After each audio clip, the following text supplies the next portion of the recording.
United Nations. A majority of the world's nations delivered a stinging rebuke to the United States on Thursday, denouncing its decision to recognize Jerusalem as Israel's capital and ignoring President Trump's threats to retaliate by cutting aid to countries voting against it. In a collective act of defiance toward Washington, the United Nations General Assembly voted 128-9, with 35 abstentions, for a resolution to demand that the United States rescind its December 6 declaration on Jerusalem, the contested holy city.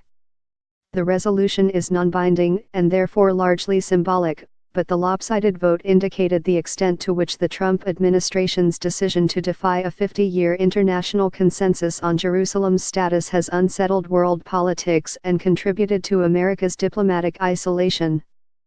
Major allies like Britain, France, Germany, and Japan voted for the resolution, though some allies, like Australia and Canada, abstained. Carrying out a promise to his base of supporters, Mr. Trump's decision on Jerusalem upended decades of American policy, aggravating an emotional issue that has festered since the 1967 Arab-Israeli War, when the Israelis occupied the entire city. Many Security Council resolutions since then, which have the force of international law, have warned that Jerusalem's status is unresolved, that claims of sovereignty by Israel are invalid, and that the issue must be settled in negotiations between the Israelis and Palestinians.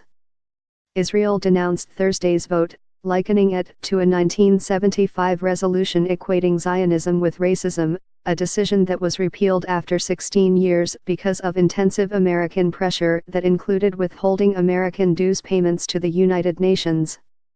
It's shameful that this meeting is even taking place, Israel's envoy to the United Nations, Danny Danon, told the General Assembly. Prime Minister Benjamin Netanyahu of Israel said in a Facebook post, "Israel completely rejects this preposterous resolution. Jerusalem is our capital. Always was, always will be." The American ambassador, Nikki R. Haley, called the vote null and void, declaring that no vote in the United Nations will make any difference on the United States' plans to move its embassy from Tel Aviv to Jerusalem, which she called the right thing to do. "We will remember it when we are called upon once again to make the world's largest contribution to the United Nations," she said of the vote.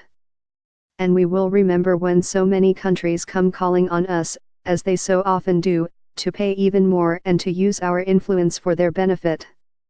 The United States mission to the United Nations quickly issued a statement seeking to portray the outcome as a victory because the vote could have been even more lopsided. It cited the 35 abstentions, coupled with 21 delegations that were absent, representing a significant chunk of the total membership of 193. It's clear that many countries prioritized their relationship with the United States over an unproductive attempt to isolate us for a decision that was our sovereign right to make, the mission said in the statement emailed to journalists. But American Jewish organizations that strongly support Israel saw nothing positive about the outcome of the vote.